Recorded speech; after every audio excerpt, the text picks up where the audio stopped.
여호와께서 이와 같이 말씀하시니라. 내 상처는 고칠 수 없고 내 부상은 중하도다. 내 송사를 처리할 재판관이 없고 내 상처에는 약도 없고 처방도 없도다. 너를 사랑하던 자가 다 너를 잊고 찾지 아니하니 이는 내 악행이 많고 내 죄가 많기 때문에 나는 내 원수가 당할 고난을 내가 받게 하며 잔인한 징계를 내렸도다. 너는 어찌하여 내 상처 때문에 부르짖느냐. 내 고통이 심하도다. 내 악행이 많고 내 죄가 허다함으로 내가 이 일을 너에게 행하였느니라. 그러므로 너를 먹는 모든 자는 잡아먹힐 것이며 내 모든 대적은 사로잡혀 갈 것이고 너에게서 탈취해 간 자는 탈취를 당할 것이며 너에게서 노략질한 모든 자는 노략물이 되리라. 여호와의 말씀이니라. 그들이 쫓겨난 자라 하며 시온을 찾는 자가 없은즉 내가 너의 상처로부터 새살이 돋아나게 하여 너를 고쳐주리라. 여호와께서 말씀하시니라. 보라, 내가 야곱 장목의 포로들을 돌아오게 할 것이고 그 거처들의 사랑을 베풀 것이라. 성읍은 그 폐허가 된 언덕 위에 건축될 것이요 그 보루는 규정에 따라 사람이 살게 되리라. 그들에게서 감사하는 소리가 나오고 즐거워하는 자들의 소리가 나오리라. 내가 그들을 번성하게 하리니 그들의 수가 줄어들지 아니하겠고 내가 그들을 존귀하게 하리니 그들은 비천하여지지 아니하리라. 그의 자손은 예전과 같겠고 그 회중은 내 앞에 굳게 설 것이며 그를 압박하는 모든 사람은 내가 다 벌하리라. 그 영도자는 그들 중에서 나올 것이요 그 통치자도 그들 중에서 나오리라. 내가 그를 가까이 오게 하리니 그가 내게 가까이 오리라. 참으로 담대한 마음으로 내게 가까이 올 자가 누구냐. 여호와의 말씀이니라. 너희는 내 백성이 되겠고 나는 너희들의 하나님이 되리라.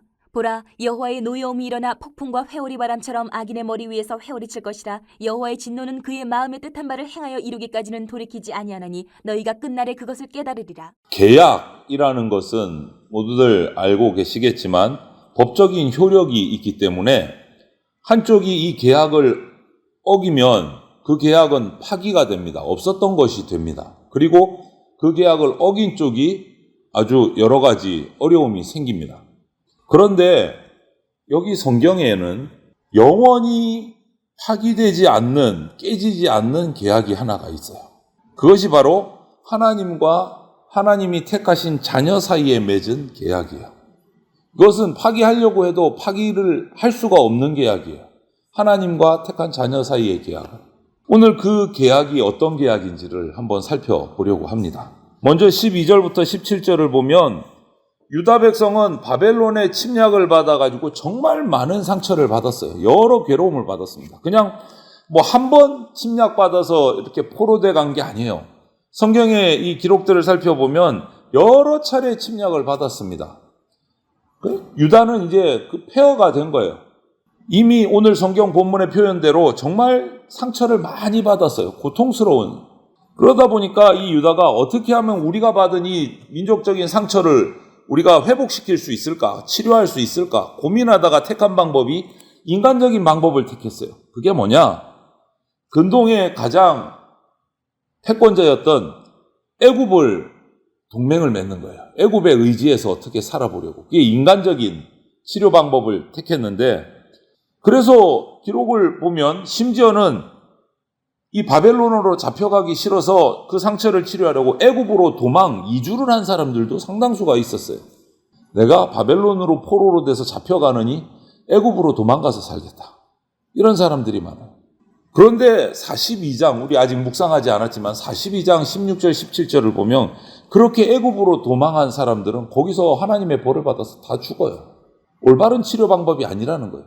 상처가 치료된 게 아니고 오히려 멸망을 해버렸어요. 결론은 유다가 받은 이 상처는 인간적인 방법으로는 해결할 수 없는 상처예요. 상처를 치료해 주시는 분은 오늘 16절, 17절 말씀처럼 오직 한 분, 하나님밖에 없어요. 하나님밖에 없어요. 그래서 12에서 15절까지 유다가 받은 상처는 왜 그럼 상처가 냈나? 원인이 12절부터 15절에 나와요. 너희가 지은 악행, 죄 때문이다. 죄로 인해서 나타난 상처, 받은 상처는 인간적인 방법으로는 치유될 수가 없다라는 거예요. 얼마나 고통스러운지 모릅니다. 그런데 오늘 하나님께서 얘기해 주시죠. 하나님이 치료해 주실 것이다. 상처에 새살이 돋고 낫게 해 주실 것이다. 이 말씀은요. 우리 종교개혁자 중에 루터가 있어요. 루터가 한 설교가 딱 이런 스타일이에요. 루터의 설교집을 읽어보면 율법과 복음 이 둘을 대조해서 설교를 되게 많이 했어요. 율법과 복음. 결론은 뭐냐? 간단하게 말씀드리면 율법에서는 인간의 죄 문제, 즉 상처, 죄로 인한 상처를 율법으로는 도저히 해결할 수 없다. 그러나 복음을 받으면, 하나님의 복음을 받으면 그 복음에서 하나님께서 상처를 낫게 해주신다. 이것이 루터 설교의 가장 중요한 핵심이었어요. 오늘 이 루터 설교, 율법과 복음의 설교 구조하고 오늘 12절부터 17절의 말씀이 같아요. 구조가 같아요. 죄로 인해서 치료할 수 없는 상처를 유일한 치료자이신 하나님께 나올 때 치료받는다. 복음을 받을 때 치료받는다. 이렇게 얘기하고 있는 거예요. 그렇기 때문에 오늘 15절이 딱 끝나고 16절 들어가는데 15절까지는 너희 죄 때문에 상처가 났어. 그러니까 되게 벌받고 힘들 거야. 해놓고 16절에서 그러므로 이렇게 얘기하세요. 갑자기 말이 바뀌어요. 그러므로 너희가 죄 때문에 엄청 힘들고 상처를 받았는데 그러므로 이 말은 뭐냐? 그 다음에 말이 확 바뀝니다. 16절 내용이 그 앞에는 죄 때문에 잔인한 징계를 하나님께서 내리셨다고 얘기를 하시고 16절부터 그러므로 너를 먹는 자는 잡아먹힐 것이며 말이 조금 바뀌어요. 내용이. 내 모든 대적은 사로잡혀 갈 것이고 너에게 탈취를 해간 자는 탈취를 당할 것이고 너에게서 노략질을 한 사람은 모두 노략물이 될 것이다. 원수를 갚아주겠다는 내용으로 바뀌어요. 그러므로 처음부터 이 내용은 흐름을 보면 하나님이 징계만 주신 게 아니고 징계를 통해서 이스라엘이 죄를 깨닫게 되면 내가 치유해 줄 것이다. 상처를 낫게 해 줄 것이다. 이 얘기를 하시는 거예요. 하나님의 계획은 결국은 징계에서 끝나는 것이 아니고 징계를 통해서 회복시켜 주시겠다라는 것이 하나님의 마지막 계획이에요. 그러므로 우리는 기억해야 됩니다. 하나님이 우리에게 연단의 기회에 징계를 주시는 이유는 회복시키시기 위해서. 그러므로 이걸로 결말이 된다는 거예요. 너희들이 징계받지, 그래서 상처 많이 받았지, 그러므로 너희는 회복될 것이다. 이 얘기를 하시는 거예요. 우리는 이 짧은 구절에서 정말 통쾌한, 시원한 사이다 같은 복음의 능력을 보게 되는 거예요. 누구도 해결할 수 없는 답답한 상황에서 엄청난 상처 가운데서 하나님이 그 모든 것을 시원하게 치유하고 회복시켜 주신다. 이 말이죠. 여러분, 그러면 회복은 어떻게 일어나느냐? 회복은 실제적이에요. 하나님은 추상적인 분이 아닙니다. 하나님은 말씀으로 이 세상을 실제로 창조하신 분이에요. 실제로. 그리고 하나님이 약속하신 것도 회복도 실제로 이루어 주시는 분이십니다. 실제로. 왜? 하나님은 살아계신 분이시기 때문에. 우리 꿈속에 있는 분이 아니에요. 실제로 살아계신 분이시기 때문에 추상적인 말씀을 하지 않으십니다. 구체적으로 유다 백성이 1. 어떻게, 2. 어떻게, 3. 어떻게 회복될 것이다. 아주 구체적으로 말씀하세요. 그리고 그 말씀대로 이루십니다. 먼저 바벨론에 포로되었던 유대인들이 다시 이스라엘 땅으로 돌아간다. 아주 구체적이에요. 그리고 그 예루살렘 성읍을 그 언덕 위에 건축하게 된다. 그리고 유다 백성을 압제했던 바벨론은 멸망하게 된다. 아주 구체적이에요. 역사 속에서 어떻게 됐습니까? 그대로 이루어졌습니다. 하나님의 회복은 추상적이지 않습니다. 실제예요. 우리에게 주신 약속도 추상적이지 않습니다. 하나님이 정하신 때가 되면 실제로 일어납니다. 이루어집니다. 왜? 그런 약속을 우리에게 주셨기 때문에. 그런 하나님께서 22절에 그 앞까지 너희 죄 때문에 죄지었어. 죄 때문에 상처받았어. 벌받았어. 그러므로 내가 이제는 낫게 해줄 거야. 그리고 22절에 이 말씀을 하세요. 너희는 내 백성이 되고 나는 너희의 하나님이 되리라. 이 말씀을 하세요. 22절에. 여기에 계약이라는 단어는 들어가 있지 않지만 이것은 하나님과 하나님의 택한 자녀 사이의 계약서와 같은 말씀이에요. 공식적인 계약서 문구예요. 너희는 내 백성이 되고 나는 너희들의 하나님이 되리라. 공식 계약이에요. 공식 계약. 하나님이 이렇게 말씀하시고 도장 쾅 찍으신 거예요. 될 걸 한번 생각해 볼 게가 아니요. 되리라. 명확하게 선포하신 거예요. 유다 백성은 하나님의 백성이고 하나님은 유다 백성의 하나님이 되겠다는 계약서예요. 이 약속은 언제 이루어지느냐? 우리의 왕이고 대제사장이신 예수 그리스도께서 십자가를 지시고 죽으시고 3일 만에 부활 승천하시는 것으로 그 계약은 이루어져요. 그 계약이 오늘 우리에게까지 유효합니다. 이어지고 있습니다. 이 계약은 절대 파기되지 않습니다. 하나님의 사랑으로 이루어진 계약이기 때문에. 그래서 우리는 이제 예수 그리스도의 통치, 예수 그리스도의 십자가 중보를 통해서 하나님이 주시는 이 계약, 사랑의 계약, 회복을 경험하게 되는 거예요. 여러분, 이 당시 고대 사회도 마찬가지고 오늘날 현대 사회에서도 여러분, 계약이라는 것은 크든지 작든지 추상적인 게 아니잖아요. 도장 찍고 확인하고 계약서 찍으면, 계약서 딱 적으면 이제는 실제적으로 쌍방이 정말 이 계약을 지켜야 되는 거잖아요, 여러분. 서로 합의해서 내용 확인하고 도장을 찍었기 때문에 이대로 이루어야 되는 거예요. 법률적인 행위예요. 하나님은 말씀하신 것을 반드시 이루시는 분입니다. 너희는 내 백성이 되고 나는 너희의 하나님이 될 것이다. 도장 찍으셨기 때문에 그대로 이루십니다. 이 계약은 오늘 우리에게까지 이어지고 있어요. 이것을 바꾸시는 분이 아니에요. 하나님의 자녀는 징계가 끝나면 완전하고 구체적으로 회복이 이루어집니다. 그것이 하나님의 사랑의 계약이에요. 오늘 그래서 이 계약을 얘기하시고 23절, 24절 마무리를 그런데 또 한번 딱 분명히 말씀하고 지나가요.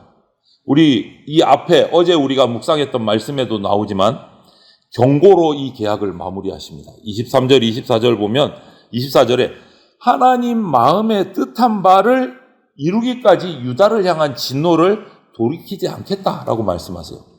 그럼 하나님 마음에 뜻한 바가 뭘까? 이것이 이루어져야 되는데 이것을 이루기 위해서 진노를 멈추지 않겠다라고 말씀하시는데 그 뜻한 바가 뭐냐? 너희는 내 백성이 되겠고 나는 너희의 하나님이 되리라. 이거예요. 하나님이 뜻한 바. 이것을 이루기 위해서 이 언약을 이루기 위해서 이 완전한 사랑, 충성의 계약을 성취하기 위해서 끝날까지 내가 반드시 이루겠다. 그리스도의 십자가에서 하나님의 진노가 나타난 것 같은데 그 예수님의 죽으심은 결국 우리에는 은혜로 오잖아요. 똑같아요. 회복을 완전히 이루실 것인데 그 전에 뭐가 있다? 회복을 위해서 징계가 있다. 이 징계를 통과해야 회복이 된다. 여러분, 우리 교회에 처음 오면 그런 얘기만 많이 들어서 거기에만 이렇게 집중하고 계신 분들이 있어요. 성도들 가운데. 예수 믿으면 복 받는다. 그런데 며칠 지나면 이게 앞에가 다 잘려요. 예수 믿으면 복 받는다가 어떻게 바뀌느냐? 교회 다니면 복 받는다로 바뀌어요. 맞습니까? 틀립니까? 교회 다니면 복 받는다. 이거 성경적인 말씀입니까? 아닙니까? 여러분 한번 가슴속으로 대답해 보세요. 교회 다니면 복 받습니까? 안 받습니까? 성경적이지 않아요. 성경은 예수 믿으면 복 받는다예요. 예수를 믿는다는 건 뭐예요? 예수님의 십자가 그 고통을 통해서 나도 예수님의 십자가를 뒤따라가는 징계와 고통을 통해서 정결하게 된 뒤에 회복이 있고 복이 있다라는 거예요. 무조건 복이 아니다는 거예요. 꼬다는 보리떼아주처럼 예배당에 나와 앉아가지고 1시간 예배 시간 앉아있는다고 복 받는 거 절대 아니다라는 거예요. 예수님을 만나고 예수님의 말씀을 듣고 그 복음을 받아들여야 그래서 내 세상의 죄를 싹 빼는 그 징계를 통과해야 복 받는다. 오늘 그걸 마지막에 너희는 내 백성이 되고 나는 너희의 하나님이 되리라 이 계약서를 적으신 후에 한 말씀이 뭐냐? 이것을 이루기 위해서 너희가 징계를 통과해야 된다. 이 얘기하시는 거예요. 징계를 통과해야 된다. 죄의 문제를 해결해야 이 계약을 이룰 수 있다라고 말씀하시는 거예요. 그냥 복 받는 거, 그냥 회복되는 거 아니다. 이것을 우리는 끝까지 잊으면 안 돼요. 예수 믿어야 복 받습니다. 예수 믿는다라는 것은 내 죄의 문제를 예수님 앞에 내어놓고 자복하고 회개하는 과정을 거친다라는 의미가 그 예수 믿는다라는 말 속에 포함되어 있는 거예요. 유다 백성은 죄를 지었어요. 그래서 하나님의 징계를 받아서 바벨론의 침략을 받고 포로로 잡혀가고 이런 과정을 겪어요. 70년 동안. 이 70년의 과정을 겪는 것이 하나님이 그냥 무조건 때려서 너 싫어, 죄 지었으니까 죽이려고 하시는 게 아니라는 거예요. 하나님의 계약 관계는 그대로 이루어져요. 계약은 그대로 유효하고 있어요. 하지만 그 계약을 계속 이어가기 위해서 징계를 주시는 거예요. 깨끗해져야 이 계약을 계속 이룰 수 있기 때문에. 여전히 사랑하시니까 매를 때리는 거예요. 사랑하시니까. 연단의 기회를 주시는 거예요. 여러분 기억하십시오. 하나님의 우리와의 사랑의 관계는 깨지지 않습니다. 영원히 깨지지 않습니다. 그 대신 그 관계를 계속 이어가고 그 관계를 회복하기 위해서 우리에게 징계를 주실 때도 있습니다. 사랑하시기 때문에 그 계약을 이어가시려고 우리에게 징계를 주실 때가 있어요. 그때 원망하지 말고 낙심하지 말고 이 말씀을 기억하십시오. 오늘 주신 말씀. 너희는 내 백성이 되고 나는 너희의 하나님이 되리라. 이 계약을 이루시기 위해서 나를 회초리 때리시는구나. 그 생각을 하셔야 돼요. 하나님의 택한 자녀된 저와 여러분은 이런 하나님의 사랑의 계약, 깨지지 않는, 절대 깨지지 않는 사랑의 계약 안에서 오늘도 우리가 살고 있다라는 것을 꼭 기억하시고 어두운 세상에서 빛을 발하는 하나님의 자녀로 살아가시기를 주님의 이름으로 축원을 드립니다. 아멘.